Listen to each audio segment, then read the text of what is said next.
Bonjour à tous, j'espère que vous allez bien et bienvenue dans ce premier devoir. En tout cas, avant que toute chose commence, je suis très contente de vous avoir ici dans ce premier devoir où on va bien évidemment pratiquer et on va dire construire nos capacités, nos possibilités avec Python. N'oublie pas de t'abonner, de mettre un petit commentaire, de liker et bien évidemment de partager avec tes amis. Ça peut toujours aider quelqu'un. Il est très important dans le monde dans lequel on vit d'apprendre à coder. Alors dans ce premier devoir qui est appelé « Bonjour, qui es-tu ?», c'est tout simplement un devoir où on va en savoir un peu plus sur toi. On va savoir donc qu'est-ce que tu aimes, comment tu t'appelles et quel est ton âge. Donc de quoi de mieux que de se présenter. Mais t'inquiète, ne sois pas stressé, ne sois pas paniqué, tu n'auras pas besoin de parler, tu n'auras absolument pas besoin de t'exprimer avec ta bouche. On va coder un programme ensemble qui pourra tout simplement te permettre de te présenter sans pour autant ouvrir la bouche. Alors, commençons tout de suite. On va d'abord commencer tout simplement par ouvrir notre petit logiciel IDLE où on pourra tout simplement coder. Donc vous ouvrez votre logiciel, vous cliquez sur créer un nouveau fichier et là maintenant vous avez votre nouveau fichier. Vous pouvez fermer cette page. Lorsque vous avez votre nouveau fichier, on va se poser et on va réfléchir. On cherche tout simplement à créer un programme qui nous permettra tout simplement d'avoir notre âge, comme sur cet exemple, c'est-à-dire bonjour, comment tu t'appelles, votre nom, quel est ton plat préféré, votre plat préféré, et ensuite avoir tout simplement toutes les réponses qu'on a données ainsi que notre âge imprimé devant nous avec un petit message d'au revoir. Alors dans un premier temps, on va commencer par l'âge. On va d'abord commencer par enregistrer notre fichier avec le nom, un nom assez significatif pour pas qu'on soit complètement perdu dans nos fichiers. Alors on va l'appeler bonjour, bien évidemment .pi parce que nous utilisons Python. Et maintenant notre fichier est enregistré en tant que bonjour.python dans le dossier que vous voulez dans votre ordinateur. Alors comme je vous l'ai dit, on va commencer par l'âge. On va commencer avec des variables, des variables assez communes, c'est-à-dire x et y. Donc x sera l'année dans laquelle on est actuellement, donc 2022. Et y sera tout simplement l'année dans laquelle vous êtes né. Ok ? Moi, je suis née en 2003. Ensuite, on va créer notre variable âge à laquelle on va y inscrire x moins y, tout simplement parce que 2022 moins 2003, ça fait 19 et j'ai 19 ans. Donc là, tout de suite, vous avez déjà créé votre âge. Déjà, en partant de ça, vous avez déjà votre âge dans cette variable. Pourquoi je vous ai dit dans la première leçon qu'il était important de différencier x égale et x égale égale. Ce ne sont pas les mêmes choses. X égale égale, c'est x est égal à 2022. Mais lorsque c'est qu'un simple égal, ça signifie que 2022 est assigné à x, à la variable x. Donc la valeur de x, c'est 2022. Mais cette valeur peut absolument changer à tout moment. Vous pouvez mettre 2012, vous pouvez mettre en fonction de votre choix. Mais lorsque il y a un égal, cette variable, on peut dire qu'elle est un peu, entre guillemets, fixe. Mais vous verrez plus tard qu'elle n'est pas si fixe que ça. Maintenant que vous avez votre âge, on va enregistrer tout simplement en cliquant sur commande S chez les Mac et CTRL S chez les Windows, si je ne dis pas de bêtises. Maintenant qu'on a notre âge, on veut aussi maintenant avoir notre nom ainsi que notre plat préféré. Maintenant, comme vous pouvez le voir en fonction des couleurs qui sont ici, vous voyez que en bleu, on a la phrase « Bonjour, comment t'appelles-tu » et en noir, on a mon prénom. Tout simplement parce que le noir, c'est la valeur que j'ai rentrée dans l'ordinateur moi-même. On va coder ceci en utilisant la fonction « Input ». Ce qui est une fonction tout simplement qui permet à l'utilisateur de rentrer une information. Et cette information, donc cette valeur, sera ensuite assignée à une variable. Par exemple, on va tout simplement nommer cette variable nom. Il faut savoir que les variables sont toujours sur la gauche et les valeurs sont toujours sur la droite.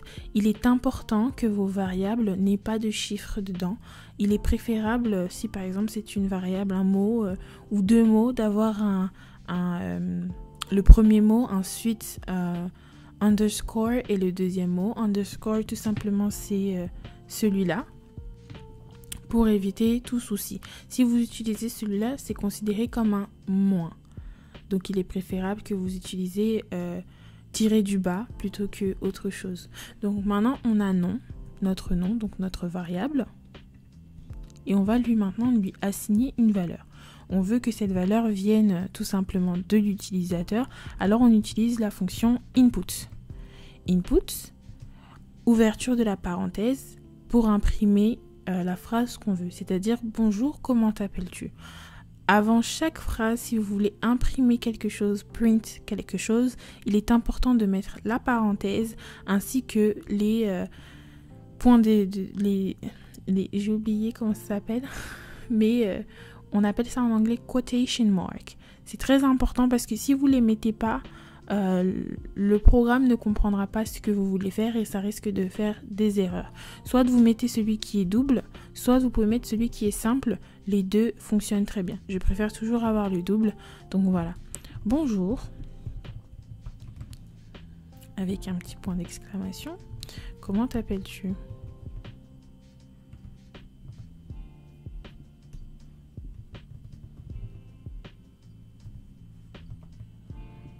Et celle-ci, c'est une question, donc un petit point d'exclamation, votre quotation mark et fermeture de la parenthèse. Il faut toujours fermer votre parenthèse, sinon ça risque de causer des erreurs. Et on ne veut pas ça.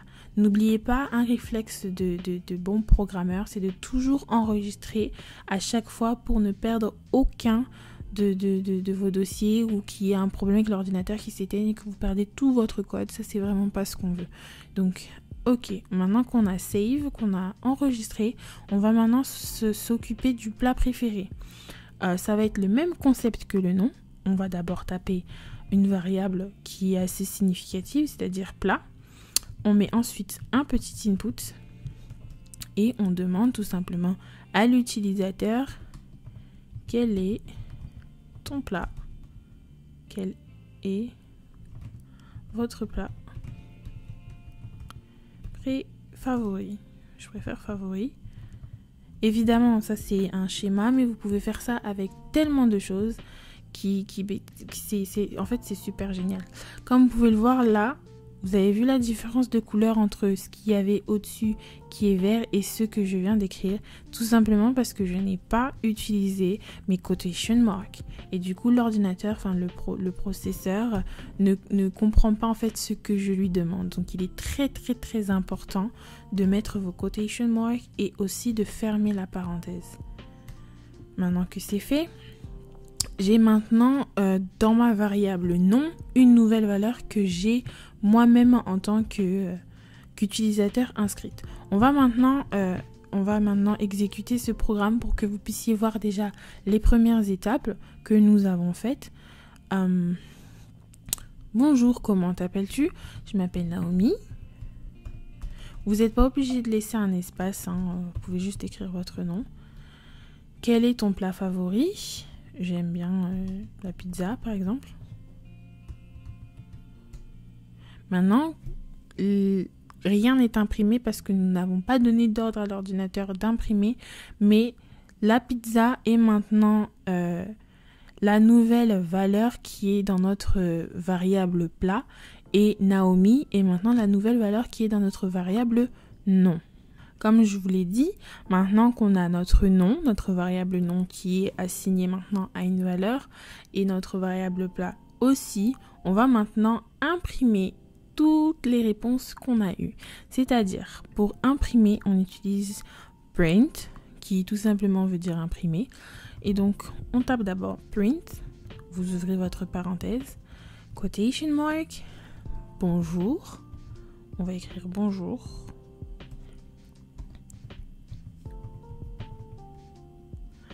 Et vous fermez votre quotation mark, virgule, non. Pourquoi ? lorsque vous faites ceci, tout simplement ce qui va se passer, c'est que ça va imprimer le bonjour et ensuite ça va imprimer ce qu'il y a à l'intérieur de la variable nom, c'est-à-dire en l'occurrence votre prénom que vous avez inscrit. Donc tout simplement ce qui va s'imprimer, on va l'exécuter tout de suite pour qu'on puisse voir en même temps. Bonjour, comment t'appelles-tu? Naomi. Ton plat préféré, la pizza. Bonjour Naomi. Voilà, vous voyez ce qui s'est écrit ici, c'est bonjour ainsi que mon prénom. Donc mon prénom qui était assigné à la variable nom que j'avais inscrite tout simplement manuellement lorsque l'ordinateur m'a posé la question comment je m'appelais. Maintenant on va printer tout le reste, c'est-à-dire votre âge. Print, quotation mark, tu as, fermeture de quotation mark, virgule, âge, car âge c'est la valeur, c'est-à-dire votre 2022 moins votre année de naissance, ce qui va donner votre âge. Et ensuite on va printer ton plat préféré, ou favori, je préfère favori, et quotation mark, virgule, plat. Comme vous pouvez le voir avec les différences de couleurs, c'est pour ça que j'apprécie beaucoup Python. Ici, les variables sont tout simplement en noir, les fonctions sont en violette et les prints, c'est-à-dire ce que l'utilisateur va voir, les impressions entre guillemets, sont en verte. Tout simplement, vous pouvez voir que là, on a imprimé, on va print quelque chose et ensuite on va devoir print la valeur qu'il y a dans la variable nom. C'est pour ça que j'aime vraiment le monde du code, parce que c'est pas des choses qui pour nous ont l'air très compliquées, sont alors deviennent tout simplement très simples.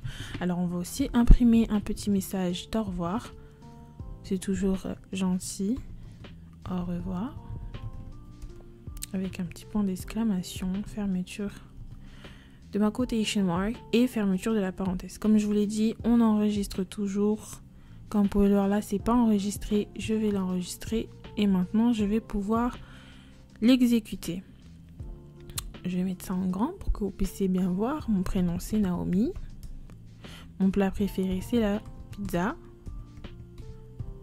Évidemment, si on peut mettre ici, il faut que je rajoute un petit point d'exclamation, mais c'est pas la fin du monde. Donc c'est la pizza. Bonjour Naomi, tu as 19 ans, ton plat préféré, ton plat favori est la pizza. Au revoir.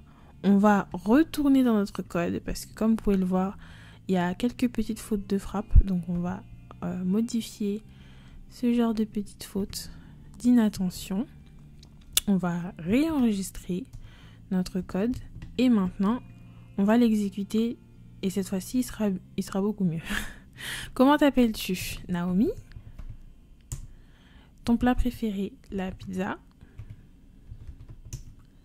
Bonjour Naomi, tu as 19 ans. On pourrait rajouter un petit « en » pour perfectionner vraiment notre code. Je vais vous montrer tout simplement comment on fait pour avoir une variable et après la variable avoir quelque chose. Comme vous pouvez le voir ici, on a tu as et ensuite on a la variable âge. Si vous voulez rajouter quelque chose, il faut tout simplement venir après votre variable, rajouter une virgule, quotation mark et écrire ce que vous voulez écrire. Ensuite fermer votre quotation mark. Maintenant, je vais exécuter le programme et vous allez voir que ça va s'écrire. Ce sera plus joli, on va dire. Ce sera plus précis, on va dire. Mon plat préféré, c'est la pizza. C'est pas le cas, mais c'est pas la fin du monde. Donc la pizza. Bonjour Naomi, tu as 19 ans. Ton plat favori est la pizza. Et ensuite, un petit message d'au revoir. En tout cas, ce petit code n'est pas très compliqué. Comme je vous l'ai dit, vous pouvez le modifier de différentes manières, par exemple en rajoutant d'où vous venez, la ville dans laquelle vous habitez. On va le faire ensemble, comme ça vous allez voir. Ville, en introduisant la variable ville, et on va mettre un input pour que tout simplement vous écrivez d'où vous venez. Quelle est ta ville ?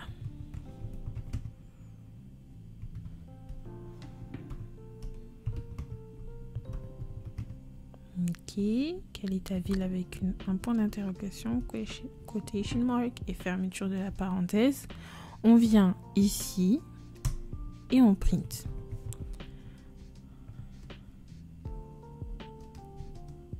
Tu habites à quotation mark, virgule, ville, fermeture de la parenthèse. On va enregistrer tout ça, on enregistre et on va exécuter notre code.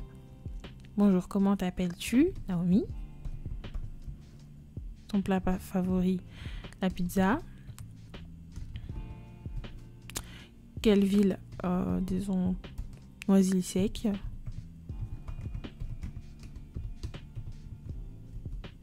Bonjour Naomi, tu as 19 ans, tu habites à Noisy-le-Sec, ton plat favori est la pizza.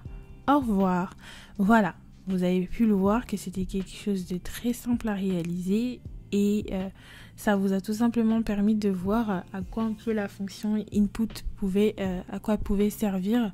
Vous pouvez, comme je vous l'ai dit, modifier ce code en rajoutant tout simplement, je sais pas moi, votre voiture, quelle marque de voiture avec laquelle vous roulez, ou tout simplement quelle est la couleur de vos cheveux, comme je vous l'ai dit, quand il y a plusieurs choses dans une phrase, quand vous avez plusieurs mots, il est important d'utiliser la barre comment on dit, underscore.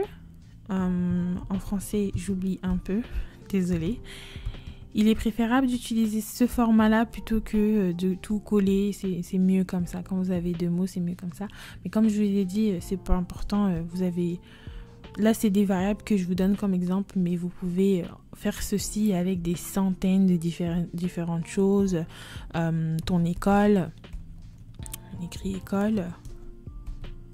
Évidemment. Tes études, qu'est-ce que tu étudies, etc., etc.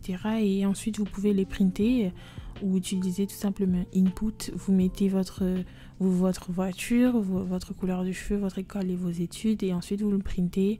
Et vous pouvez faire ça encore et encore et encore et encore. En tout cas, j'espère que ce petit tuto vous aura plu. Sachez que toutes les diapositives, les slides seront dans la barre de description pour que vous puissiez tout simplement y retourner et voir ce qui se passe. La solution à ce problème aussi est dans la barre de description. Et vous avez aussi votre premier quiz qui est dans la barre de description sous forme de Google Form. N'hésitez pas à y participer, ça me fera plaisir. Bien évidemment, si vous avez des questions, n'hésitez pas à m'envoyer des mails. Je serai toujours disponible pour répondre à vos questions et j'espère vous retrouver la semaine prochaine pour de nouveaux projets. Prenez soin de vous et à la semaine prochaine. Bye!